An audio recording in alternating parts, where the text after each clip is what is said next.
Era un compañero que siempre estaba pensando qué más podía hacer. Era muy dialéctico. Era un hombre entregado de siempre. Él siempre estuvo dispuesto al sacrificio. Era tan recalcitrante. Él tenía un sentido del humor extraordinario, era un gran compañero. Yo lo disfruté mucho como ser humano. Era muy pícaro para hablar. Era una gente que por ejemplo, tú le presentabas a una señora y él decía, a sus pies, señora. Tenía madera de líder. Muy afable con sus amigos, muy carismático. Una sonrisa que contagiaba a los demás. Tenía facilidad para las relaciones públicas. Era un poco pueblerino, no se puede ocultar eso. Siempre con una sonrisa por del aire. Eso era Pedro Luis Boitel. Creerán que es vanidad por mi empeño en renacer, es que hay frases por decir y mil cosas por hacer. Moviendo aplausos, viviendo en paz. Mi cuerpo es mi arma, es mi escudo, es mi puñal. Morir a plazos, vivir feliz. Mi mente es libre, mi alma también lo es. Aún muriendo a plazos, quiero ver un nuevo día. En Cuba, la juventud y en particular el estudiantado ha estado históricamente a la vanguardia de la lucha por la democracia. José Martí fue a prisión con 16 años. 8 estudiantes de medicina fueron ejecutados a solo 3 años de iniciarse la Guerra de Independencia. En 1933, los principales actores en el derrocamiento de la dictadura del general Gerardo Machado y Morales fueron los estudiantes universitarios. En el proceso, contrario al régimen del general Fulgencio Batista y Saldívar, también los estudiantes cumplieron un papel destacado, protagonizando una intensa lucha clandestina, atacando al Palacio Presidencial y alzándose en armas en las montañas.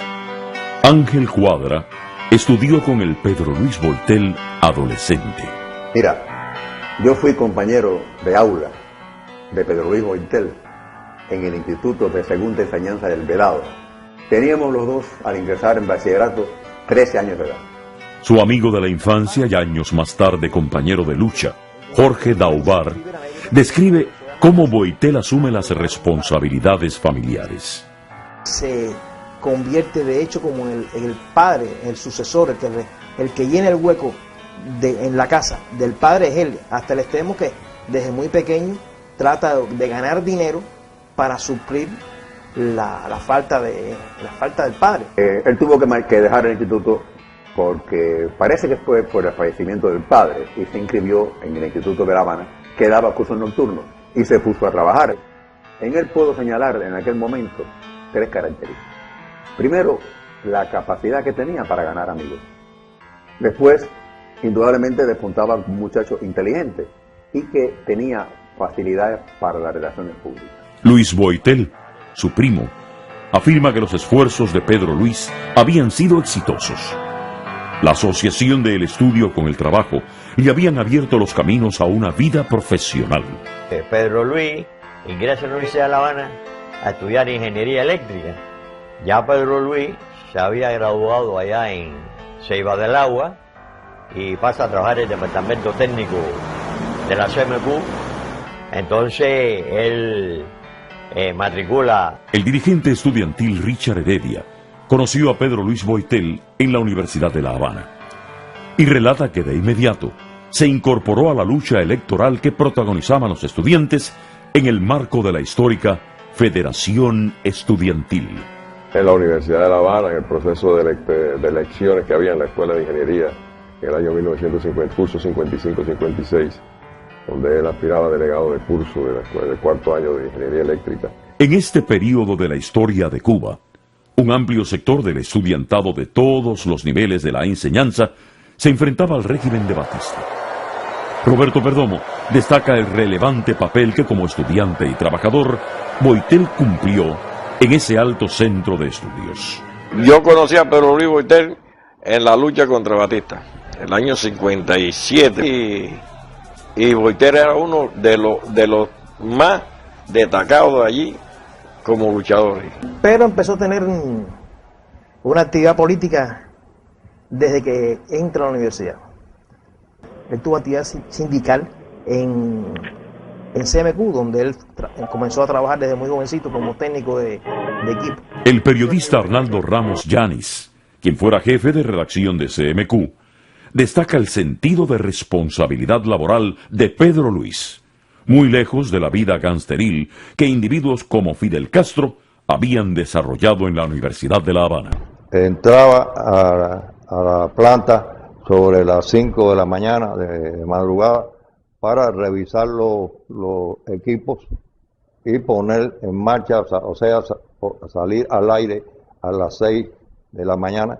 Pero Luis Boitel fue consecuente con una tradición universitaria de aquella generación del centenario martiano, donde eran la juventud revolucionaria democrática que entendió que la juventud debía participar en los asuntos nacionales. Y esta misma reacción, si lo hizo él, luchar en contra del gobierno de Batista, lógicamente lo hacía también luchar contra el régimen de Fidel Castro, que era entendida por él y por muchos nuestros una traición a esos principios que regían en nuestra juventud. Cuba estaba sumida en una profunda crisis. La violencia oficial y la revolucionaria afectaba a toda la ciudadanía. Pero el mayor peligro lo enfrentaban aquellos que participaban en el movimiento clandestino. Situación que se agravó después del fracaso de la huelga revolucionaria del 9 de abril de 1958, que determinó el exilio en Venezuela de Pedro Luis Boitel y varios de sus compañeros de labores, entre ellos Néstor Penedo. El 29 de abril llegamos a Venezuela en la tarde y fuimos directamente a una casa que nos tenían preparada una conferencia de prensa.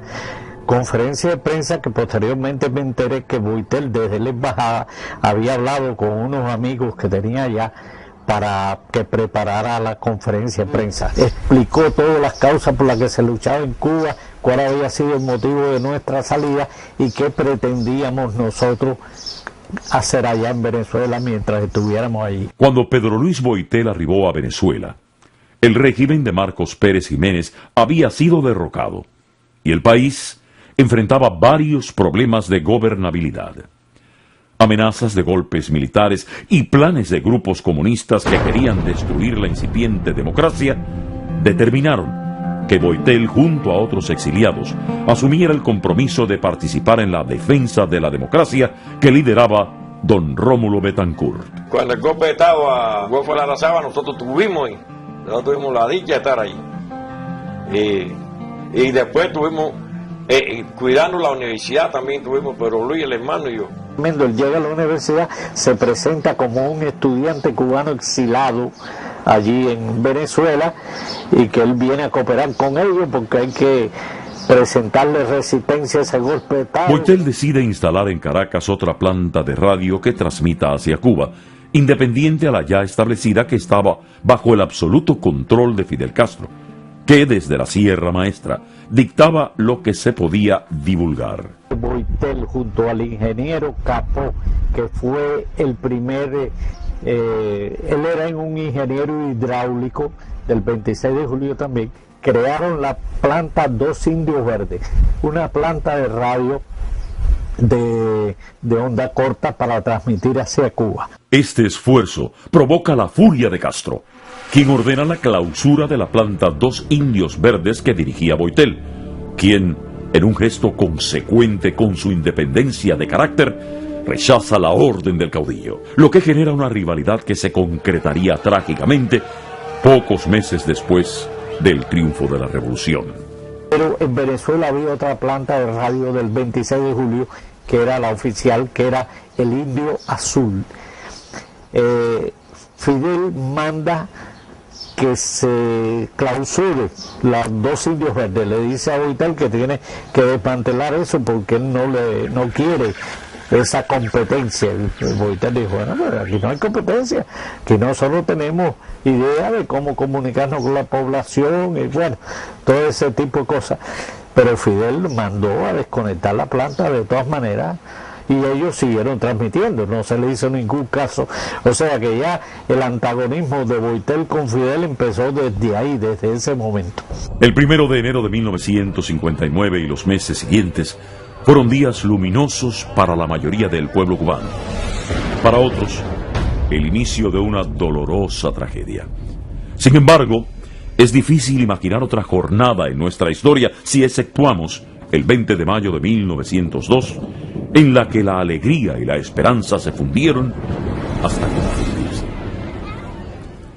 La inmensa mayoría ciudadana se sumó a la revolución y Pedro Luis Boitel, como el resto de los exiliados, regresó a Cuba incorporándose en sus labores en CMQ y retomando los estudios en la Universidad de La Habana. Su capacidad de liderazgo no fue pasada por alto, y un destacado dirigente del gobierno y del 26 de julio le propone que se postule para presidente de la FEU. Marcelo Fernández es de los que le dan embulla mucho a Pedro Luis para que aspire a la presidencia de la FEU. Boitel se postula para la presidencia de la Federación Estudiantil Universitaria, pero sin el apoyo del movimiento 26 de julio. Esta organización, con el aplastante peso que tenía en la opinión pública, respalda al comandante Rolando Cubelas, que también disfrutaba de la simpatía de un amplio sector de los estudiantes universitarios, entre los que se encontraba José Ángel Gutiérrez Solana. Bueno, yo conozco a Pedro Luis de la época de la universidad, aunque yo no era del grupo de él, ni puedo decirle honestamente que no voté por él, yo voté por Cubelas. Unos días antes de las elecciones, el gobierno, o sea, Fidel Castro, declara públicamente que el gobierno no respalda a ningún candidato a la elección de la FEU. Los conflictos entre las diferentes facciones revolucionarias y en particular los que tenían lugar dentro del movimiento 26 de julio, el más poderoso y ambicioso de todos los grupos que habían luchado contra Batista, eran muy fuertes. Por lo que apoya oficiosamente al comandante del directorio revolucionario Rolando Cubelas para dirigir la Federación de Estudiantes Universitarios. Rolando Cubelas era el candidato oficial, vamos a decir. Rolando Cubelas, que pertenecía al directorio, y Pedro Luis pertenecía al 26 de julio. Sin embargo, Rolando tenía el apoyo oficial, él había hecho un tipo de arreglo y tenía el apoyo del gobierno, del régimen en ese momento, y del 26 de julio. Sacan a Cubelas, que está de viceministro de Gobernación, que era del directorio, y lo llevan para la universidad. Empieza toda la propaganda, inclusive ahí en la universidad, y en día de llegar el que fue jefe de la policía, a Mejeira, con ametralladores y un grupo gritando "Viva Cubelas, presidente de la FEU". Ahí tú ves ya directamente que ya Pedro Luis estaba vetado. Dentro del movimiento 26 de julio había una disensión de carácter ideológico no declarada, pero sí en efecto, debido a que elementos de izquierda estaban siendo respaldados por un grupo dentro de la Dirección Nacional del 26 de julio, como Guevara, Vilma Espín y otros más, que respaldaban a los comunistas. Y que el movimiento 26 de julio no respaldaba tampoco a ningún candidato a las elecciones. Y en este otro caso se refería a Pedro Boitel. La corriente democrática del movimiento 26 de julio había logrado el respaldo de la mayoría de los estudiantes de secundaria y del nivel universitario, afirma Richard Heredia. Ya habíamos ganado todo el proceso en la segunda enseñanza y en las otras universidades de la isla. A nivel nacional teníamos el control de todo eso por elecciones, no por influencias políticas, ni por presiones de carácter de militancia, sino por elecciones, en congreso de la segunda enseñanza, que se produjo un congreso nacional, y en las elecciones en todas las universidades. Soy diferente y no veo el mundo igual. Quiero agradecer. Pedro Luis Boitel era un hombre de ideales. Creía en democracia y era partidario de la lucha cívica, como afirma su compañero de boleta electoral, Rafael García Toledo. Cultivaba todavía la idea de que aquello se podía reformar desde dentro, que podía dentro del 26 de julio hacer algún tipo de jugada y que con la presidencia de la FEU él podía influenciar. Todos esos elementos que salieron electos federaciones y personas respondían a la sección estudiantil del 26 de julio. Y a eso lo demostraron a la hora de tomar una decisión sobre a quién respaldar en la Universidad de La Habana. Firmaron un documento en el que anunciaban que respaldaban a Pedro Luis Goyter como presidente en la candidatura a presidencia de la universidad. El denominado sector moncadista del movimiento 26 de julio aspiraba al poder absoluto. La prensa era reprimida, la economía sufría el acoso de las autoridades. La sociedad civil, incluyendo los sindicatos, partidos políticos y grupos profesionales, estaban siendo socavados, divididos e intimidados. Fuimos para el antiguo campamento de Colombia, que ya era Ciudad Libertad. La reunión era la Federación Estudiantil Universitaria y la sección estudiantil del 26 de julio. Del otro lado estaba Armando Jara. Armando Jara dando seguridades de que aquello era una democracia, de que quien ganara las elecciones iba a ser elegido, que el gobierno iba a respetar quienes ganaban en las escuelas. Y la gente que representaba a la FEU y la Coordinación Estudiantil del 26 de julio pidiendo más seguridad y diciendo que ellos no creían que fuera así. Y Hart diciendo, esto es una democracia, nosotros tumbamos a Batista para poner una democracia, ustedes van a ver que las elecciones se van a respetar. Cuando llevamos como media hora, 40 minutos así, de sorpresa entró Raúl Castro. No sé si, yo creo que nadie lo esperaba allí. Y le pidió la palabra a Hart y dijo, y nunca se olvidará porque después he comentado esto con mi tío varias veces de esta vivencia. La revolución está amenazada y tenemos que ir todos a una unidad. Acabo de venir de la universidad, donde nos hemos reunido con el directorio 13 de marzo. Y el directorio ha acordado unirse a nosotros en la lucha que nos viene encima el gobierno. Y hemos decidido que la presidencia y X número de escuelas sea para el directorio, la vicepresidencia y X número de escuelas para el 26 de julio. Una de las personas del 26 de julio se levantó y sin mirar a Raúl Castro le preguntó a Hart, ministro, ¿esta es la democracia que usted nos ha estado hablando hace una hora? No creo que en ningún momento haya sido porque Cubela respaldara a los comunistas, sino Fidel quería el control de la universidad y Cubela era un individuo que había demostrado una vinculación, una supeditación al 26 de julio. Cuando Cubela era un poquito una estrella de rock en ese momento, y hay que entenderlo. Cuando Cubela era un individuo de estilo, bien parecido, un poco postalista en la cosa cubana, y era un comandante que vamos a decir, lucía, tenía barba roja, usaba un yaqui blanco arriba del uniforme. Él era de verdad una persona de mucho carisma en ese momento.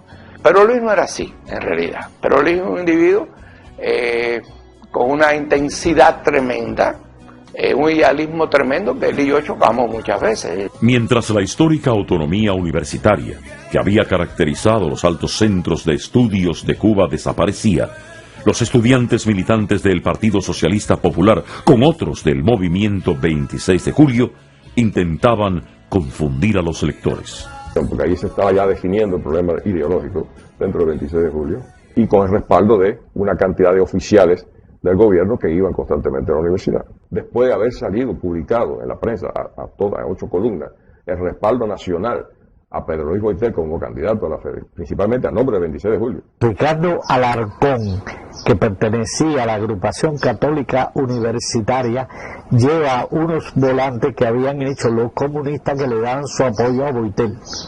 Cubela recibe el beneplácito de Raúl Castro, porque Raúl Castro no podía ver a Pedro Luis.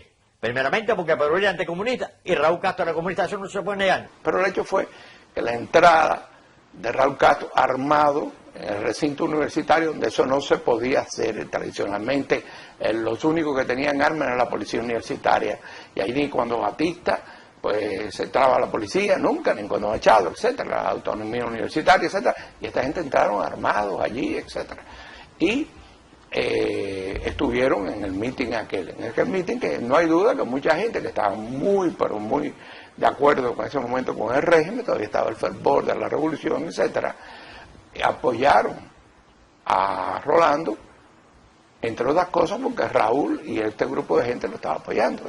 En aquellos momentos en Cuba, enfrentarse a Fidel Castro era un suicidio. Era un suicidio.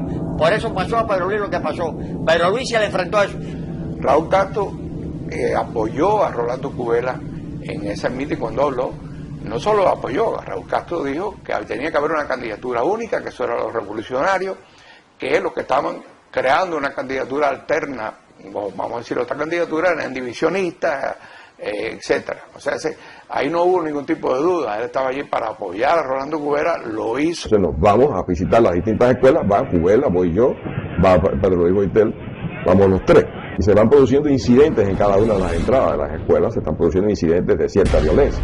Entonces decidimos los tres irnos de la universidad para evitar conflictos serios. Entonces nos vamos a la universidad, vamos a la cafetería de Radio Centro y nos sentamos allí. Empezamos a conversar, a ver cómo se podía resolver el problema. No se podía resolver, ya la cosa estaba en marcha. Había que esperar el resultado final. Yo creo sinceramente que Rolando Cubela hubiera ganado las elecciones de cualquier forma. Y así es como se termina el proceso aquel. Después vamos nosotros al recodo, eso por la noche, donde nos enteramos que habían dado un pucherazo en la universidad, según el delegado de la prensa del periódico del País, es el que me dice, dieron un pucherazo, ustedes ganaron las elecciones, pero dieron un pucherazo por la noche. La frustración y el desencanto han cundido en las filas revolucionarias. La instauración de un régimen totalitario es rechazado por los demócratas. El comandante Huber Matos está en prisión. Otros comandantes del ejército rebelde como Humberto Solimarín y William Morgan están conspirando. Y líderes estudiantiles como Porfirio Ramírez se aprestan para levantarse en armas. Pedro Luis Boitel es otro dirigente de la juventud que asume consciente el camino del deber. Mediados del 60, Boitel un día se encuentra conmigo y me dice, quiero hablar contigo. Nosotros cada rato nos reuníamos en un restaurante libanés que había en la plaza de Carlos III, porque su madre era de origen libanés y a él le gustaba mucho la comida árabe. Y me dice, tengo que hablar contigo. Fuimos a comer y después me dijo, no, yo te voy a llevar a tu casa. Me lleva a mi casa y en el carro me plantea ya que ya la situación es insostenible, que hay que organizarse para conspirar. Yo me entero que Pedro está conspirando de una forma muy simpática. Se produce en el barrio, como en muchos barrios, la celebración del cumpleaños de Fidel. Félix va a mi casa a hablar conmigo y me dice que Pedro está conspirando. Yo todavía no he roto con la revolución y yo lo que hago es que me molesto y considero que eso forma parte de un plan para destruir a Pedro, porque yo no sé que Pedro está conspirando. Pedro Luis tenía un infiltrado que era el de Santiago de Cuba, que se llamaba Luis Felipe Bernaza, de la Universidad de Oriente. Él con Boitel hicieron un recorrido por la isla reclutando estudiantes para la conspiración. Ya estamos conspirando ya, y estoy realizando tareas dentro del MRR ordenadas por Pedro. Yo llego esa noche y cuando yo me bajo a mi carro veo el carro de Pedro y digo, ¿qué habrá pasado? O sea, yo abro la puerta de mi casa, mientras ya abro la puerta y cuando entran veo sombras que se mueven muy rápido en la habitación y yo saco la pistola. Pero eran mi mamá y mi papá. Y se me dijo, oye, un guardazo, cierra la puerta. Me dice, oye, ¿qué está pasando? Le digo, no, que no sé. Dice, estuvo aquí Félix, vestido de militar, y preguntaron por ti. Yo le gustaba para la calle. Entonces Félix te dejó el recado que mañana por la mañana, bien temprano, que subas a su casa. Yo no sé que Pedro cayó preso. En noviembre de 1960, Pedro Luis Boitel es arrestado por la seguridad del Estado y condenado a prisión. Pedro Luis es acusado de conspirar contra el gobierno de Fidel Castro. En el juicio se pone un cepillo en la boca y el fiscal le mandaba a quitar el cepillo y por se ponía el cepillo. Y entonces Pedro Luis movió la cabeza de un lado hacia otro y la que te busca, dice, buscando al traidor. Dice, bueno, ¿cuál es el traidor? Dice Fidel Castro. Pedro Luis primero lo condenan a 12 años. Raúl Pérez Coloma fue compañero de trabajo en la CMQ de Boitel y su amigo en el presidio. Comandan para la isla de Pino. Ahí coge el número 26621. Y yo soy 27169, quiere decir que hay un lapso de tiempo de que él fue a que fui yo. Y cuando él viene para la cabaña de regreso de la isla, en la causa de nosotros le echan 20 años. En total, Pedro Luis fue sentenciado a 32 años. Es el caso más horrible de la situación jurídica de Cuba. Él tiene dos causas por los mismos cargos. En una le echan 12 años y en la segunda, donde yo estaba con él, le echan 20. Arnaldo Ramos Yanis destaca que Pedro Luis Boitel fue una especie de pionero del periodismo independiente y de la lucha en la denuncia por los derechos humanos. En la prisión, cuando me lo encuentro en el patio 2 de la cabaña, una de las primeras cosas que me dijo, mira, yo estoy haciendo aquí, dirigiendo un periódico, ese periódico se llamaba El Cubano Libre. Al mismo tiempo me dijo, mira, todo lo que tú puedes hacer contra esta gente, que tú recopiles de causa y demás, tú me lo das, que yo tengo medios para sacarlo. Uno de los medios de ellos era Clara Abraham, su madre, que fue una gran mambisa y una gran luchadora también por la defensa de los derechos humanos. Roberto Perdomo formó parte del grupo de presos que fue trasladado de la cárcel de la Cabaña para la prisión de Isla de Pinos y da fe de la rebeldía de Boitel. De la Cabaña fuimos para Isla de Pinos y cuando llegamos a Isla de Pinos nos habían acusado de que nosotros habíamos picado los asientos de los aviones. Yo no lo piqué, no dudo que él lo haya picado. Es más, estoy seguro que lo picó. Boitel era un hombre comprometido y las rejas no le impedían seguir luchando por sus ideales. En la circular había muchas tendencias políticas y él participaba en la cosa interna de la circular muy activamente. Bueno, cuando yo llego a la circular 4, me encuentro que él está en la planta baja y viene y me abraza y me dice, vamos para mi celda. La celda de él, como dije, era la 21 del segundo piso. Era ahí, vivía con un muchacho joven, Tomás Ramos, que le decían el Tigre. Allí, Pedro Luis me dice, tú vas a dormir en el avión mío. Viví en una celda también con él, así que imagínate, me acuerdo que era en la 52 del segundo piso de la circular 1. Vivíamos Rolando Simón, él y yo.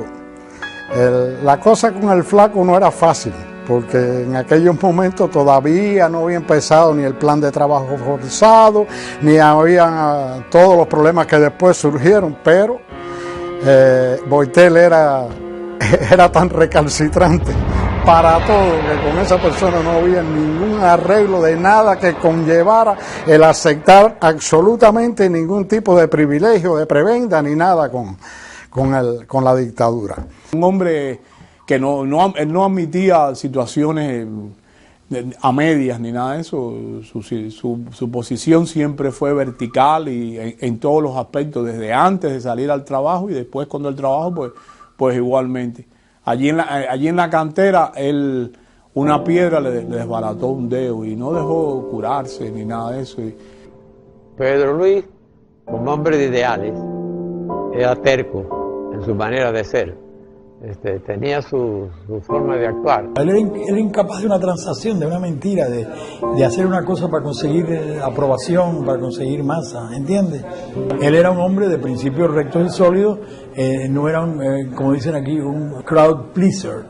Él no buscaba agradar a la masa, él no buscaba eso. Si lo seguían, lo seguían, si no lo seguían. Que él era mordaz con las opiniones de aquellos individuos que él consideraba que no tenían ese aval grande en la lucha y que no comungaban con las ideas de él. En eso tuvo muchos seguidores y yo creo que esa fue una de las causas por las cuales él tenía tantos muchachos jóvenes al lado de él. Y una cosa muy característica también, los amigos de Boitel de hace muchos años siguieron siendo sus amigos. Esto es muy importante.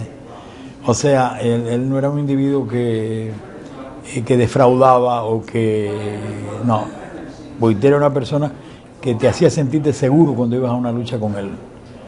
Y te hacía ser creativo también. Era como si en el fondo uno tratara de no defraudarlo a él.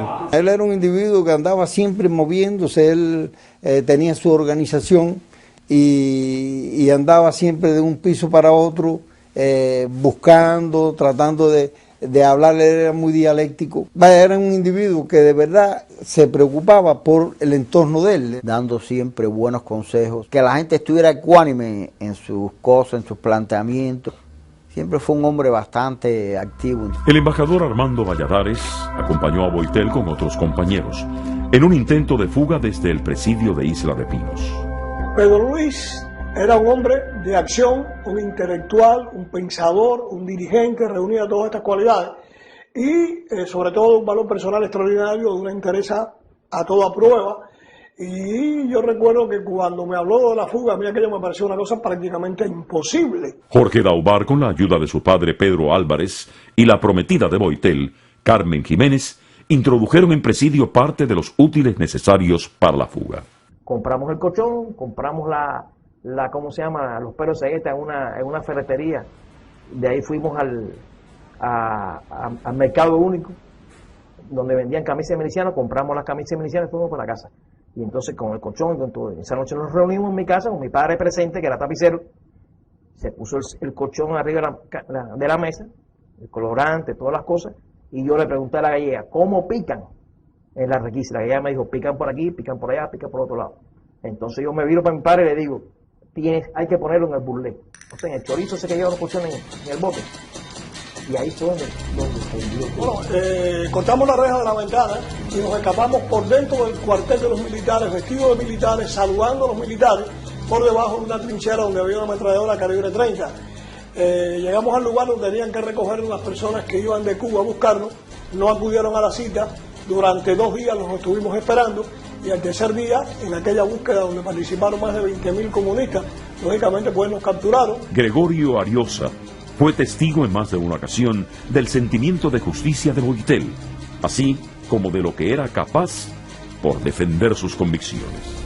Entonces Boitel los enfrentó y le dijo que no podía decir eso, que ellos tenían derecho a conspirar, es decir, a oponerse al régimen de Fidel Castro, que en esos momentos no representaba el sentir de la población cubana. Hacía con eso, y que además en Cuba no se podía hablar de raza, porque la nación cubana se había fundado con la sangre derramada en las maniguas de negros, blancos, españoles, incluso chinos.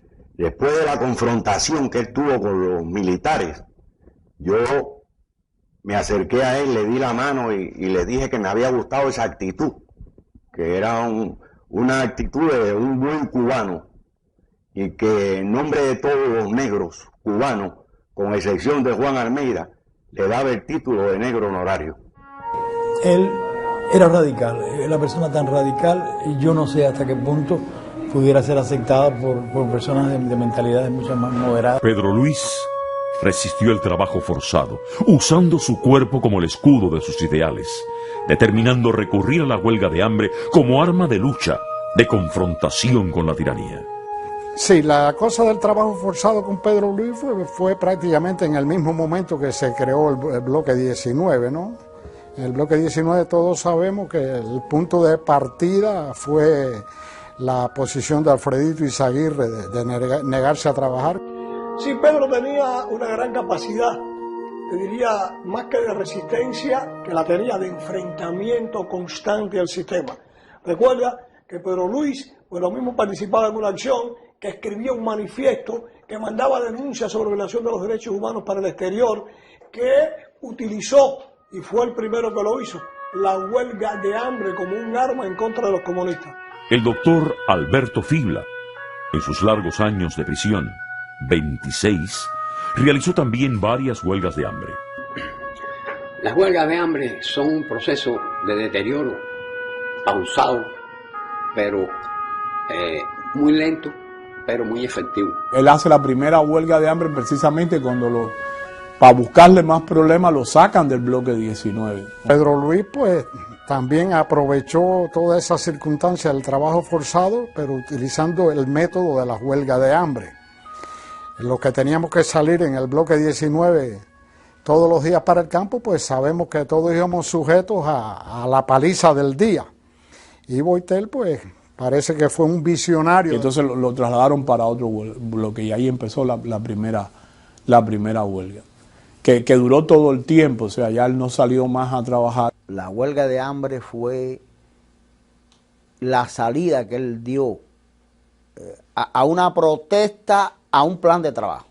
Cuando llegó el plan de trabajo, pues unos dijeron, bueno, yo voy a actuar así. Él dijo, aquí hay que plantarse aquí.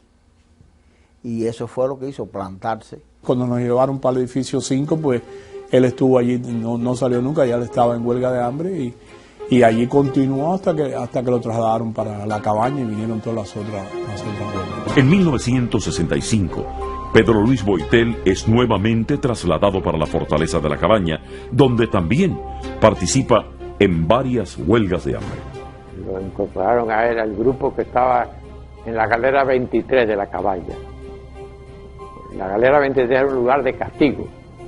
Obviamente casi era como un sótano.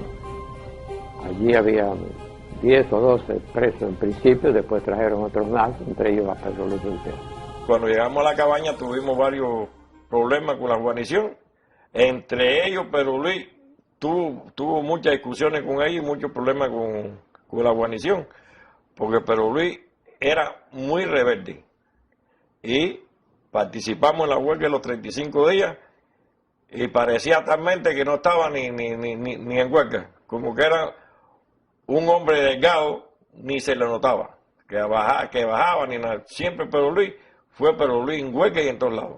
El problema de las huelgas de hambre es que se sufre un deterioro progresivo y alarmante. En cuanto al tiempo que uno puede estar en huelga de hambre, pues antes de morir, se supone. Eso varía de acuerdo con la constitución de la persona. Y así todo. Tenemos el caso en la prisión de Luis Álvarez Díaz, un hombre muy fuerte, acostumbrado a hacer ejercicio, extraordinariamente musculoso, murió a los 13 días de huelga de hambre. Por ejemplo, también Robertico López Chávez estuvo inclusive en un calabozo ahí, en Isla de Pinos, y estuvo 73 días durante la huelga antes de morir. En la huelga aquella grande de 30 y pico de días que estuvimos sin ingerir alimentos, y una cosa que yo lamenté siempre es que cuando terminamos la huelga aquella, Boitel dijo que él iba a seguir en huelga. Ahí nos enteramos que él estaba en huelga de hambre. Cosa que no sorprendió a nadie, porque ya te digo, él había hecho varias huelgas de hambre y además él era duro en ese aspecto. Él tenía sus ideas y si vamos a ver su muerte, pues él murió por sus ideas. Carmina Trueba visitó a Boitel en el hospital militar durante una de sus huelgas de hambre y supo de su entereza y determinación de dar la vida por la libertad de los cubanos. Y algo incomprensible de la dictadura cubana fue recibir un recado del hospital militar de Colombia, donde estaba Pedro Luis, para que fuera a visitarlo. Yo no lo conocía, no lo había visto nunca. Y rápidamente llegué allí a mi hora y lo vi, estaba en una cama acostado de una huelga. A mí me impresionó mucho en la forma que me dijo que estaba dispuesto a morir, que era una lucha que a él le había llegado muy hondo y que estaba dispuesto a todo. Ariosa afirma que cuando salió de la cárcel pudo trabajar en la denuncia internacional de la violación de los derechos humanos en Cuba y en particular sobre lo que sucedía en las prisiones gracias al entrenamiento que le había dado Pedro Luis Boitel. Cuando yo salí de la prisión, ya Boitel me había dado una orientación cómo se podía trabajar en la calle y cómo se podía hacer algo. Pero una de las cosas principales era denunciar los horrores que estaban sucediendo en la prisión. Y cuando salí fui a la agencia de prensa británica, la Reuters, y ahí con el corresponsal denuncié los horrores que había allí en la prisión. La fortaleza militar del Castillo del Príncipe pasó de bastión militar a prisión nacional para años más tarde prestar servicios como la cárcel de la provincia de La Habana. El Príncipe fue usado por la dictadura de los Castros para aislar prisioneros que en un momento determinado eran considerados especialmente peligrosos. Y por eso, Pedro Luis Boitel, luego de concluir una de sus muchas huelgas de hambre, fue remitido para una galera a la que no tenía acceso el resto de la población penal. Vivíamos escondidas de todo el presidio político nuestro e incluso de los comunes. No nos podían ver. Nosotros vivíamos aislados en la azotea del Príncipe, donde estaba la antigua zona de los locos, que le llamaban. Nosotros, los prisioneros políticos arrestos, nos encontrábamos en la sección número 5, muy próximo a ese lugar, y por necesidades que teníamos de comunicación, todos los días yo me mantenía en contacto con el grupo donde se encontraba Pedro Luis Boitel. El 1 de enero del 71, como a las 10 de la mañana, entraron en una cama y la vistieron de nuevo. Enseguida surgió la especulación de quién podía ser. Uno creía que era Mario Chan, en paz descanse, otro que era el ex comandante Ramón Guín, el otro que era el ex comandante Rolando Cubera, y todo el mundo seguía dando opinión y eso. Y no llegaba el huésped que estábamos esperando para que nos acompañara allí. Y como alrededor de las 3:30, fue como a los cuartos, nosotros habíamos abierto 2 huecos en la lona para ver algo para afuera. Y como a las 4 de la tarde, creo que fue César Pal, que murió en paz descanse también, dijo, por allá vienen 2 militares con una camilla y un preso adentro. Y de pronto se abrió reja, ¡brum!, y entraron 3 militares adelante y atrás una camilla, que era Pedro Luis. Yo cuando lo vi no lo conocí, y un preso más. Pero entonces oigo a César que dice, a César Páez, mira Pedro, ¿qué tú haces aquí? Pedro Luis Boitel explicó que él venía del hospital militar donde él llevaba un tiempo allí, ya venía muy débil. Boitel era un hombre flaco y las huelgas se acaban. Después se establecen alteraciones en todos los órganos a medida que pasan los días. Y uno de los más afectados es el riñón, precisamente es el que produce o coadyuva a que la persona ya se vaya deteriorando y se vaya acercando a la muerte. Carmelo Cuadra murió durante una huelga de hambre cerca de Pedro Luis Boitel. Su sacrificio, según contó el propio Boitel, en alguna medida le dio un nuevo plazo a su existencia. Cuando muere Carmelo, me dice Pedro, dice, oye, los gritos que Carmelo daba de sufrimiento y de dolor eran angustiosos. Vaya, aquello era para taparse los oídos. Y es que ellos estaban pasando la sonda constantemente. Y la sonda parece que le perforó el hígado. O le hizo algo en el hígado que lo provocó unos dolores espantosos. Y así murió Carmelo, con unos dolores, pero horribles.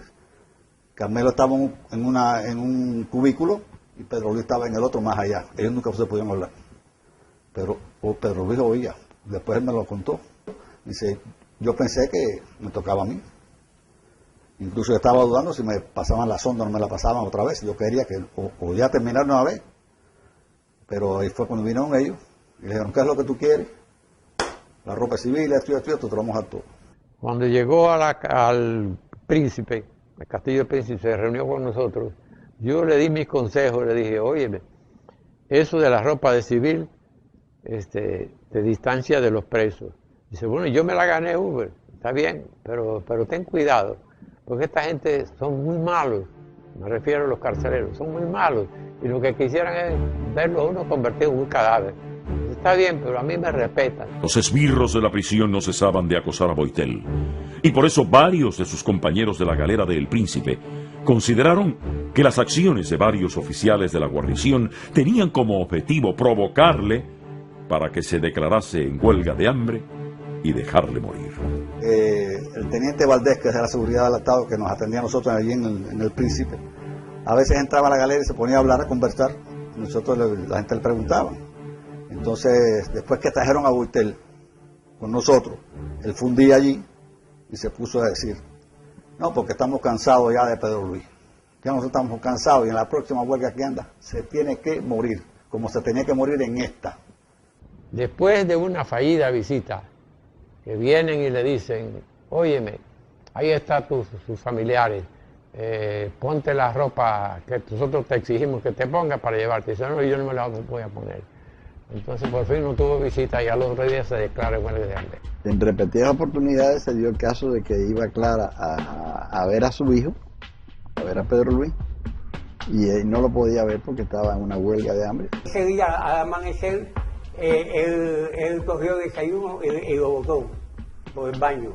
Después yo estuve observando eso. Después el almuerzo lo viró, la comida también.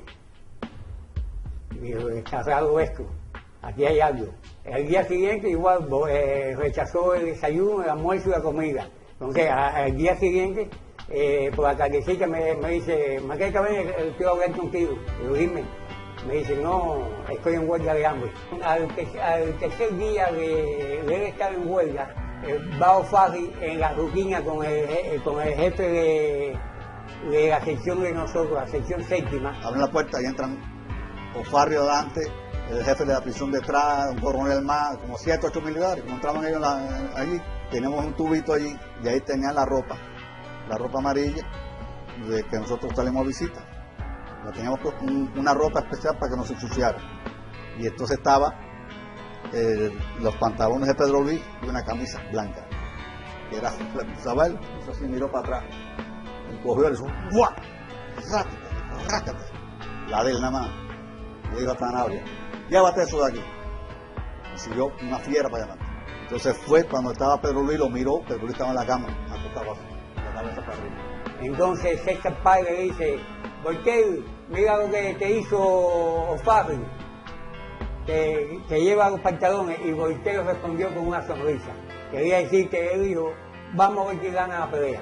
Boitel tomó la decisión de iniciar otra huelga de hambre con plena conciencia de las posibles consecuencias. Un día llegó Valdés y se puso a preguntar que si había alguien que no estaba comiendo, y que por qué no estaba comiendo, y que si alguien estaba en huelga, que si estaba en huelga. Dijeron que no sabían nada. Y así empezó aquella cosa que fue, vaya, hay que vivirla, ver a un hombre muriéndose delante de ti, ¿sabes? Y que eso fue tremendo ahí para nosotros. Cuando pasan 6, 7 u 8 días, yo me le acerco y le digo, óyeme, pero hoy esta gente quiere llevarte a la muerte y tú eres un elemento valioso. Me parece que están obteniendo éxito utilizando tu entereza, tu voluntad y tu determinación y tu principio.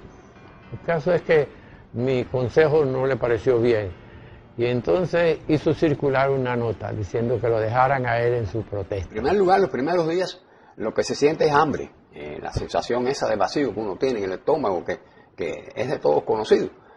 Pero eso desaparece a los pocos días y entonces pues se instala, comienza el proceso de una debilidad que va en aumento y la piel se pone fría. Eso es la hipotermia, cuando el organismo resiste muy mal la hipotermia, o sea, la frialdad.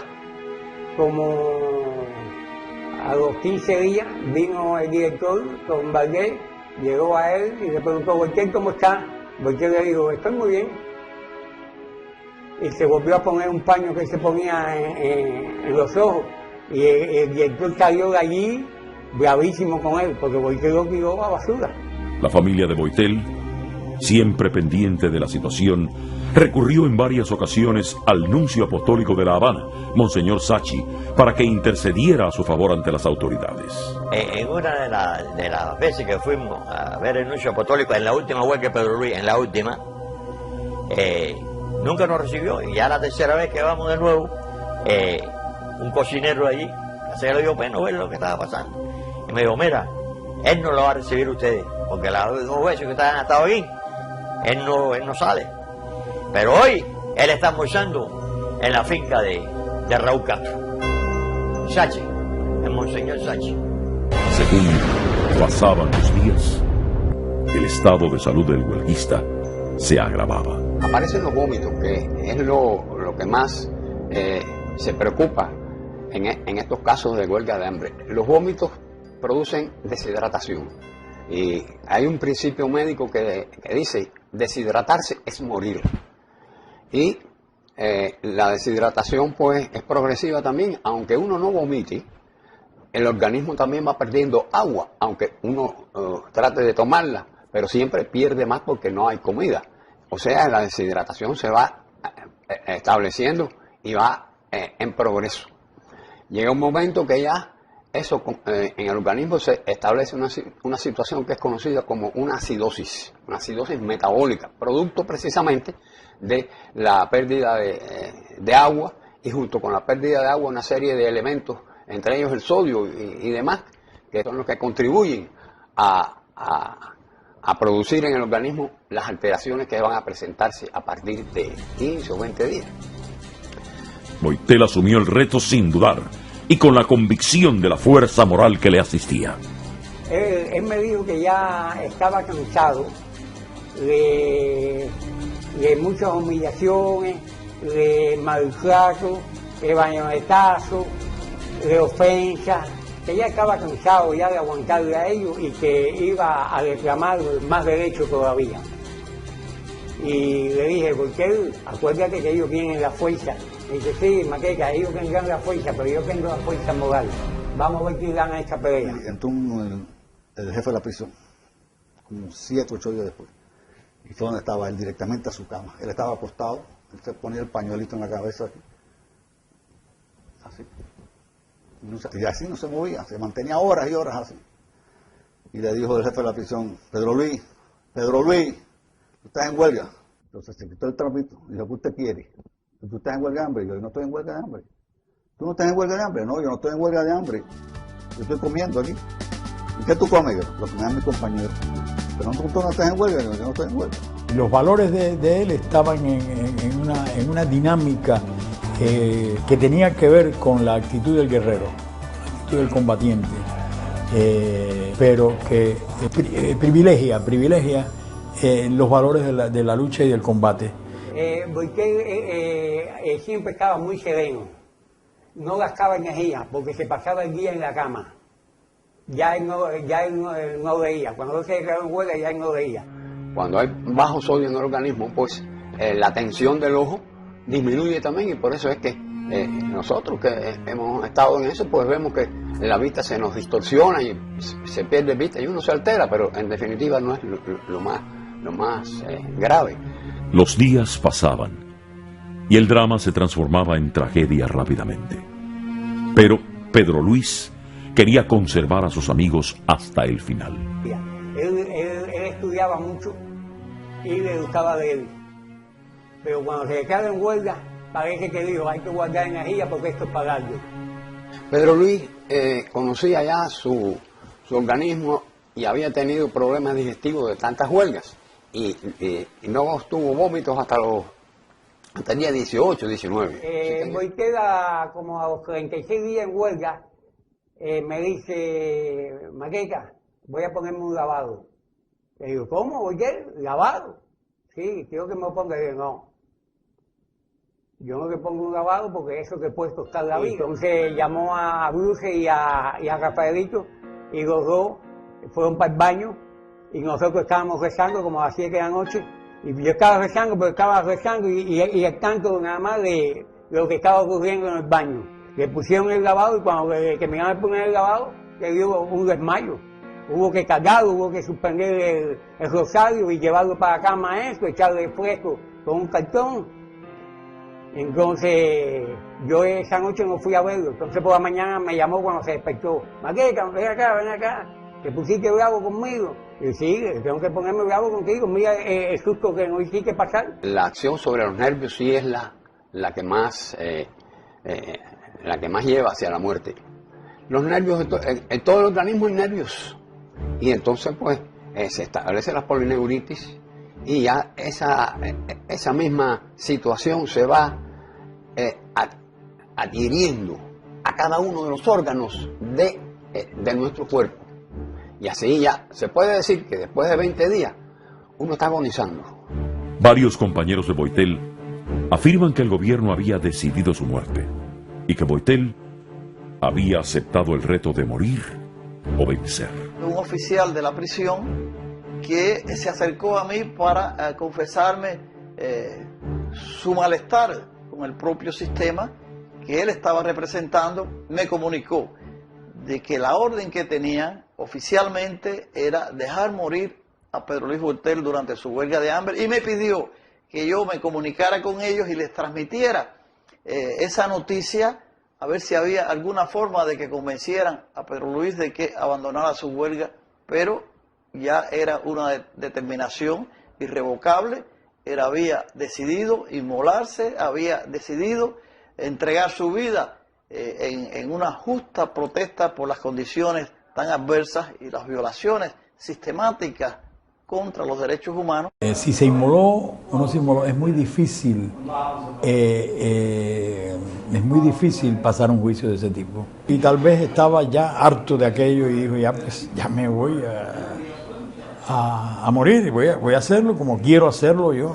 Cuando él, antes de morir, ya cuando llevaba de 45 días en adelante, y te lo puedo decir yo porque estuve 44 días en otra ocasión en huelga, y yo más o menos me daba cuenta, pero ya después de los 45 días ibas perdiendo la noción, y ya él era un cadáver, ¿sabes?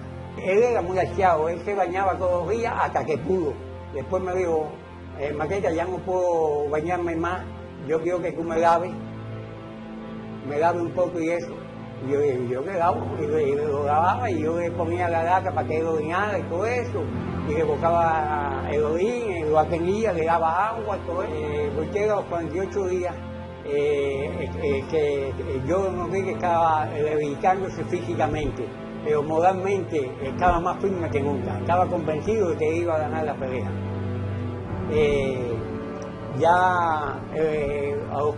Al día siguiente, a los 49, orinó sangre. Yo le puse la y orinó sangre. Yo la boqué y no le dije nada. Entonces volvió más tarde a orinar, como 2 horas después, orinó y volvió a orinar sangre. Y entonces me dice, ¿qué pasa? Le digo, no me pasa nada. Me dice, ¿qué? Estoy orinando sangre. La familia Boitel, junto a sus compañeros de presidio, recurrieron a medios de prensa internacionales para hacer conocer la agonía de Pedro Luis. Cuando Pedro le faltaban días para morir, Clara como madre, parece que sentía eso. Y me dijo, adiós, hay que denunciar esto. Entonces fuimos a la agencia de prensa francesa, en la calle Hope, y ahí, frente al corresponsal francés, el periodista, Clara lloró, gritó y denunció lo que le estaba pasando al hijo, que ella sentía que se lo iban a asesinar. La voluntad de Boitel no flaqueaba. Cada día, su decisión era más firme. A medida que iban pasando los días de la huelga y se deterioraba más, estaba más firme. Siempre, ni siquiera hablábamos con él, en el gesto se veía que estaba dispuesto a morirse, reclamando lo que él consideraba que era su derecho. Es propiamente uno de los mártires, quizás de las figuras más señaladas en el martirologio de la prisión cubana, la prisión política cubana.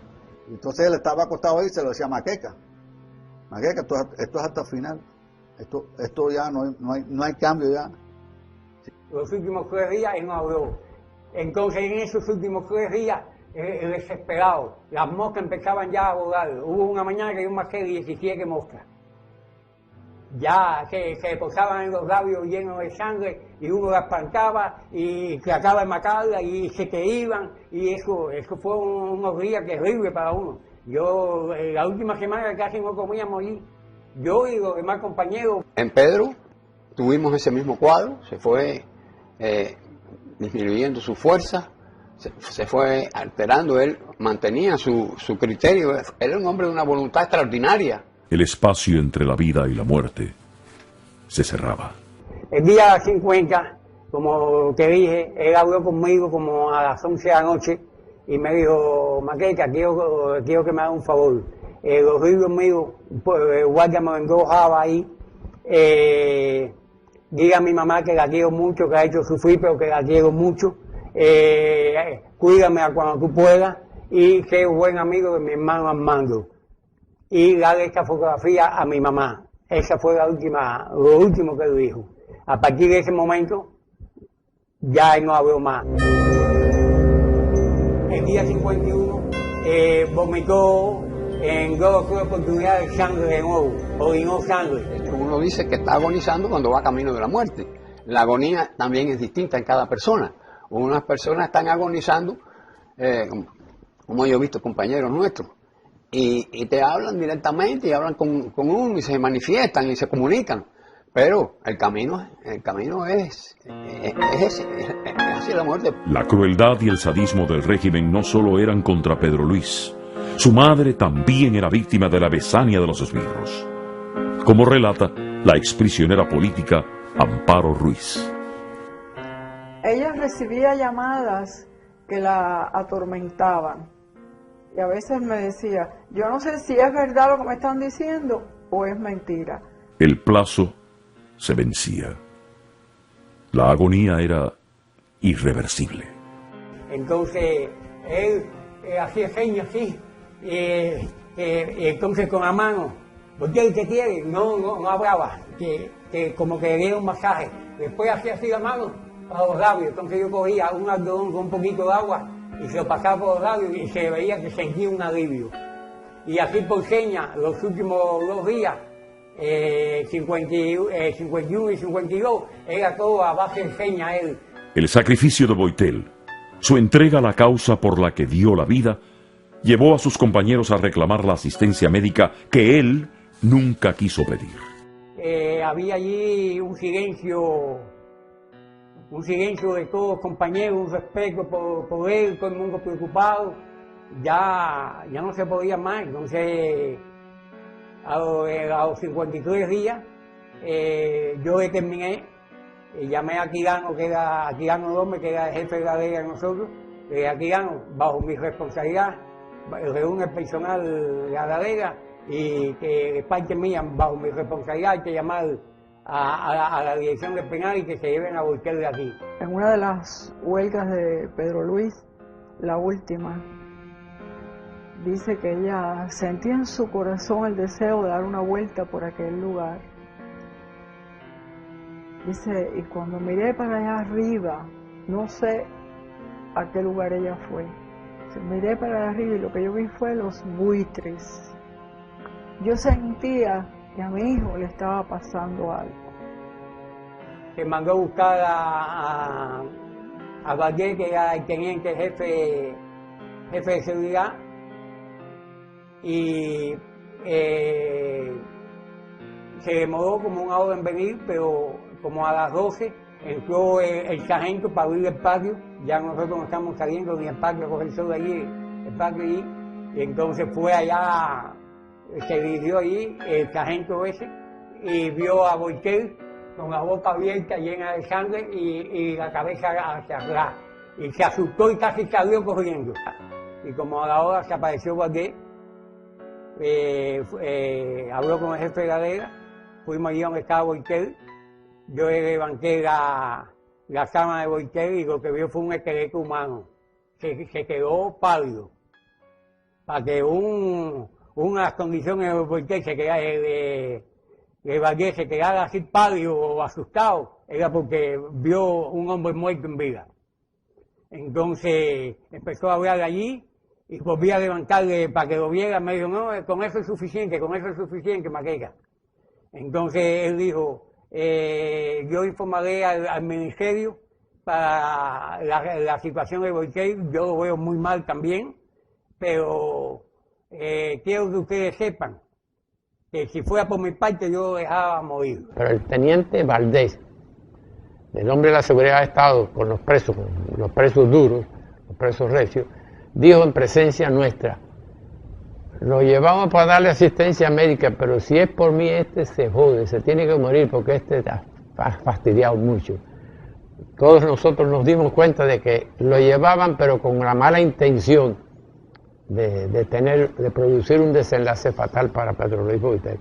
Como a eso de las 4 de la tarde, vinieron en una camilla, lo montamos en la camilla, se le puso el bastón todo lo que él quería, el reloj, y yo le puse la mano en la frente, diciendo un adiós y con la esperanza de poder volver a ver, y no fue así.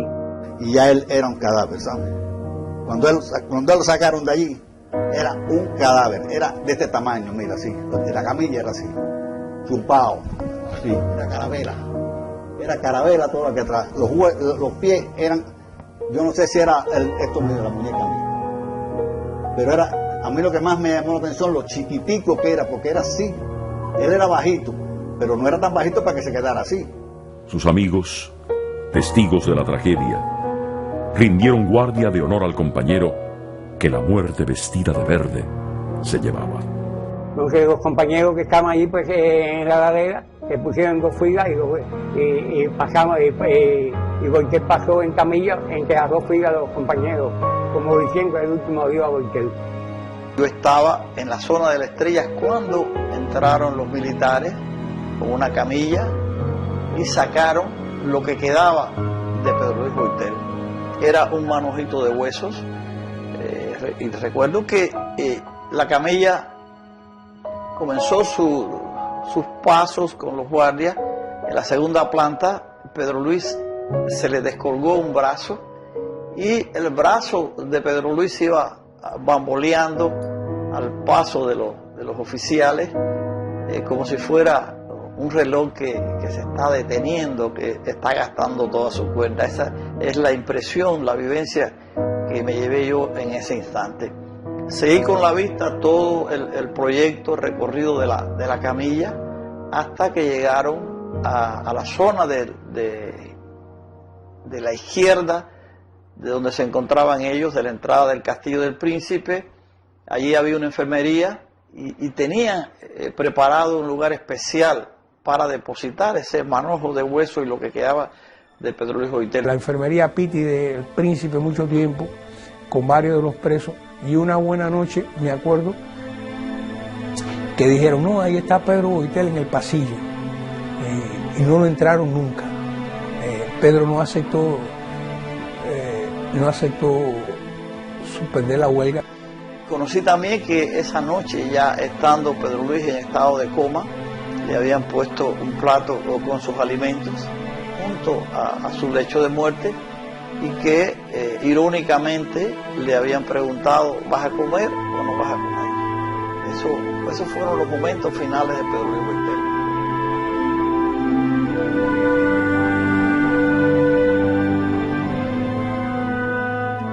A pesar del tiempo que ha transcurrido, para mí estos recuerdos son desgarrantes. La forma que teníamos que inventar para mantener esa comunicación, ellos le habían tapiado la puerta de la celda con un saco de yute. Ellos habían perforado 2 pequeños orificios a través de los cuales, en el sistema de Morse, ellos me daban los puntos y las rayas, las señales. Yo, que no tenía ese impedimento, le transmitía como si estuviera jugando con las rodillas, con una mano le daba los puntos, con otra le daba las rayas, al extremo de que oficiales llegaron a pensar que yo estaba loco, pasándome mucho tiempo allí, jugando prácticamente con mis manos. Y de esa forma, en la mañana que conocí del fallecimiento de Pedro Luis Boitel, tuve la posibilidad de transmitirles a ellos la trágica noticia, el desenlace que había tenido la huelga de hambre de Pedro Luis Boitel. Familiares, amigos y compañeros de presidio enfrentaron la represión y le rindieron tributo a su memoria a pesar de las amenazas de entrega. En el momento que ya la llamaron para darle la noticia de la muerte de Pedro Luis, yo no estaba allí. La información de la muerte de Boitel se lo dio el Departamento de la Seguridad del Estado a Noemí y a Luis Boitel. Esa información se la dio a Clara, y entonces Clara no se resistía a creer y fue al Departamento de Seguridad ahí para corroborar eso, porque en su dolor, como madre, no creía eso. Voy para allá, para casa de Clara, y estaban ya, y le dije, Noemí, ¿qué pasó? Dice, Luis, Clara estaba constantemente diciendo que quería ver a su hijo, a Pedro Luis, y el Morraval le decía, oiga, señora, cállese, cállese.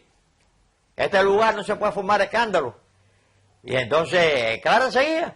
Y Amora le dijo, señora, no joda más, que ya Boitel está muerto. Y Clara le dio un galletazo a Amora Valle, pero la tiró contra un sofá. Cuando ella supo de la muerte de su hijo, empezó a llorar y a abrazarse de lo presente en ese lugar. Y a llorar, me han matado a mi hijo, ¿qué voy a hacer? Fidel Castro me ha asesinado a mi hijo. Me llama Ariosa y me dice que Pedro murió en la huelga. Y entonces me va a buscar a la casa. Yo vivo en un primer piso, la diosa me baja, fuimos a casa Clara. Aquella noche, cuando me avisaron, yo llegué como a las 8 de la noche y estaba la pobre Clara sentada en un butacón destruida y la casa llena de gente. O sea que fue una cosa impactante, era de verdad un velorio sin cadáver. No le entregaron el cadáver. Se puso una fotografía de Pedro Luis, una bandera cubana y 2 arecas. Eso era un velorio simbólico. Y en honor a la verdad, empezaron a fluir ahí cantidad de personas que habían estado presos. Se la llevaban, pero después ya la soltaban, ya después no tuvieron más. Y aquello se llenó y se llenó. Y después todo lo que vino, inclusive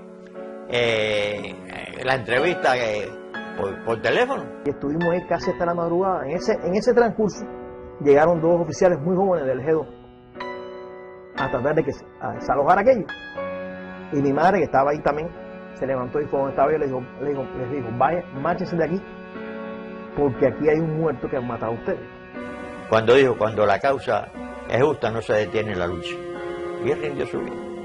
Los restos de Pedro Luis quedaron en poder de la dictadura. Su madre, que no pudo velarle, solo visitó su sepultura cuando las autoridades se lo indicaron. Clara, cuénteme por favor y cuéntele aquí al mundo de su hijo, de los últimos momentos de su hijo. Mi hija no se le dio asistencia médica ninguna. Mi hijo, con la salida de allá de Fidel, que él había dado orden de que lo eliminaran, me lo eliminaron aquí en cuestión de eso. El día, yo iba diario al Príncipe, señor, y todos los días ellos me decían que mi hijo estaba divinamente bien, que estaba comiendo, que estaba tomando, que estaba caminando, y que estaba de lo mejor, y mi hijo se me estaba muriendo, señor. Una tarde que yo estoy con ella, estábamos las 2 solas, tocan a la puerta. Cuando yo abro, era un policía. Que era Abraham. Entonces, ella estaba ahí. Dice, dígame, dice, bueno, venimos para llevarla al cementerio, para que usted vea la tumba de su hijo. Entonces, era una orden. Es como decir, mira, o vas ahora a la tumba a ver la tumba de tu hijo, o no vas. Ella me miró y yo dije, ¿yo puedo ir con ella? Y me fui con ella. Cuando llegamos al cementerio, fuimos a una tumba. ¿Quién estaba en la tumba? ¿Quién lo sabe? Ella, pobrecita, lo que hizo fue pasarle su mano. Ella le pasaba la mano, no podía ni llorar. Te digo que eso es una de las cosas más desgarradoras que yo he visto. Ver a esa madre, esa mujer tan valiente, que siempre decía lo que tenía que decir y muy bien dicho, sin ningún temor, y estaba en shock. Hay que soportar esta pena, pero que lo que le han hecho no ha tenido nombre. Óyeme. Y fuimos al cementerio antes de ayer y lo que nos corrieron atrás perseguidoras y todo, y fuimos decentemente, que fueron más de 300 mujeres, 200 perseguidoras. Le tienen miedo hasta después de muerto, hijita. Usted tiene que pensar en el que le queda y en los nietos. ¿Ok? Después que mi hijo estuve 12 años luchando, después que se me muera como un perro, que no sé ni dónde estaba, si no me querían decidir ni dónde estaba, chica, dónde estaba eso. Todo el mundo lo sabe. Presa, para que lo sepan. 8 horas, cuando vinieron y me dijeron, tu hijo está muerto, ya lo hemos enterrado, y tuve presa, me tuvieron ahí. Me hicieron atrocidades, coño. Pedro Luis Boitel dejó una rica herencia. La madurez política que le caracterizó le permitió vislumbrar el tipo de lucha que se impondría en el transcurso de los años. Pero Luis siempre estaba denunciando la situación de los derechos humanos en Cuba, esas violaciones constantes. Pero Luis siempre estaba haciendo noticias, mandando denuncias a sus amigos, bueno, de que era un hombre muy bien relacionado en el exterior. Y de Pedro Luis yo aprendí la importancia que tenía la denuncia de la situación de los derechos humanos, cuando mucha gente creía que el gobierno de Cuba eso sencillamente no le importaba. Ya Boitel me había dado una orientación cómo se podía trabajar en la calle y cómo se podía hacer algo. Pero una de las cosas principales era denunciar los horrores que estaban sucediendo en la prisión. Fue mi gran inspiración y mi gran maestro. Yo no hice nada más que seguir todo aquello que aprendí de Pedro Luis. Recuerda que cuando yo llegué a la cárcel yo tenía 21 años apenas. Sí, Pedro Luis fue mi maestro, mi amigo y una gran inspiración para mí, no en la cárcel, sino siempre. Porque soy diferente y no veo el mundo igual. Quiero agradecer la tarde, tengo lluvias por mirar y admirar. El Directorio Democrático Cubano, una organización integrada por jóvenes exiliados, desarrolló un intenso trabajo para hacer conocer el sacrificio de Pedro Luis Boitel y divulgar entre los jóvenes del hemisferio y de Cuba su patriótica gesta. Para el Directorio Democrático Cubano, recuperar la figura de Boitel, rescatarla, ha significado encontrar un enlace, una transición muy palpable entre el método de lucha armada y el método de lucha anterior que derrocó a Batista y un nuevo método de lucha que nació dentro de las prisiones, que nosotros pensamos que su iniciador fue Pedro Luis Boitel y que busca precisamente la denuncia de la violación a los derechos humanos, pero sobre todo la resistencia ante la imposición, la afirmación de la dignidad humana frente al intento del régimen de socavar la moral y los principios de aquellos que tienen sujetos a su régimen de severidad dentro de las prisiones. Ese rescate de la dignidad humana que inició Boitel en el largo presidio político cubano es lo que nos inspiró a nosotros a rescatarlo como una figura emblemática que desde el fondo de la prisión más oscura trató de rescatar su dignidad y con ella el alma de la nación cubana. En la isla, jóvenes que no habían nacido cuando Boitel entregó su vida, conocieron de su heroísmo y lo convirtieron en una de las banderas de la resistencia.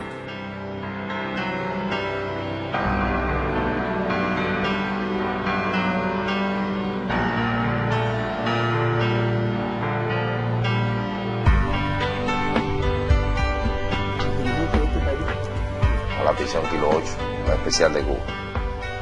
Y ahí conocí a Antunes.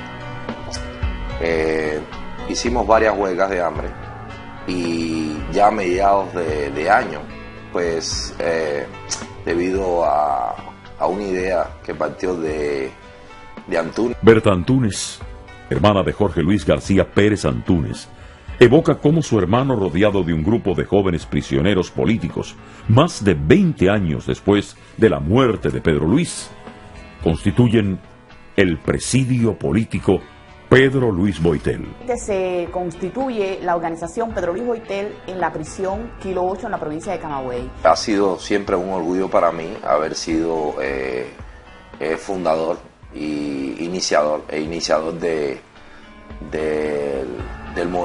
presidio político Pedro Luis Boitel en la prisión de Kilo 8. Descubren a esta persona que pasa a ser bandera del presidio político cubano, Pedro Luis Boitel. Ellos pues lo conocen, es como decía la propia seguridad del Estado, ¿quién desempolvó esta historia? Bueno, pues la desempolvaron los presos políticos en esa prisión. Damos porque Berta Antunes fuera presidenta y me enorgullece porque nos representó excelentemente. Nos agrupamos en una organización y le pusimos por nombre Movimiento Nacional de Resistencia Cívica Pedro Luis Boitel. Le pusimos Pedro Luis Boitel, bueno, porque éramos las voces de ellos y ya ellos eran el presidio político cubano Pedro Luis Boitel. Mi madre, Milagros Bárbara Díaz González, que fue delegada de las provincias Ciego Camagüey. Cuando los presos políticos convocaban a una huelga de hambre, nosotros los familiares que habíamos iniciado el Movimiento Nacional de Resistencia Cívica Pedro Luis Boitel, pues convocábamos a estar fuera de la prisión.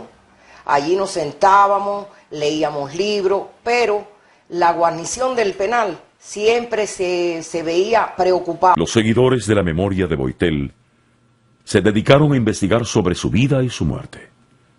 Y un día decidieron ir en busca del lugar donde descansan sus restos.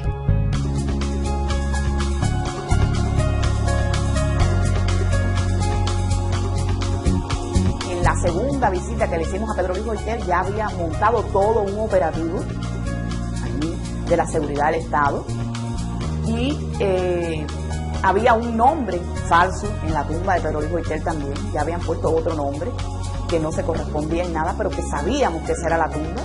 Y aún así con ese nombre allí continuamos yendo y allí continúa yendo la oposición cubana. Este 25 de mayo, allí fue la oposición cubana.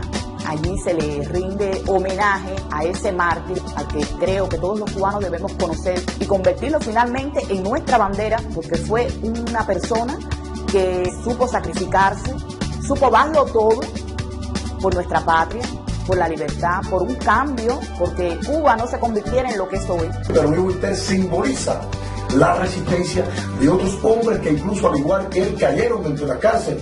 Estoy hablando de Julio Tantesier, estoy hablando de Ernesto Madruga, primer mártir del presidio político, estamos hablando de César Páez. Reitero, pero Luis Boiter simboliza la resistencia dentro de las cárceles cubanas, la resistencia a dos dictaduras. No hay dictadura buena ni mala, son dictaduras. Pero Luis Boiter combatió, entregó lo más sagrado, lo más preciado. Primero la libertad y después su vida en aras de esta causa. Por tanto, más Boiter significa para nosotros lo que es un símbolo. Y porque soy diferente y no veo el mundo igual, quiero agradecer la tarde. Tengo lluvias por mirar y admirar. Pensarán que es rebeldía, creerán que es vanidad. Por mi empeño en renacer es que hay frases por decir y mil cosas por hacer. Muriendo a plazos, viviendo en paz. Mi cuerpo es mi arma, es mi escudo, es mi puñal. Morir a plazos, vivir feliz. Mi mente es libre, mi alma también lo es. Aún muriendo a plazos, quiero ver un nuevo día, oler otro amanecer.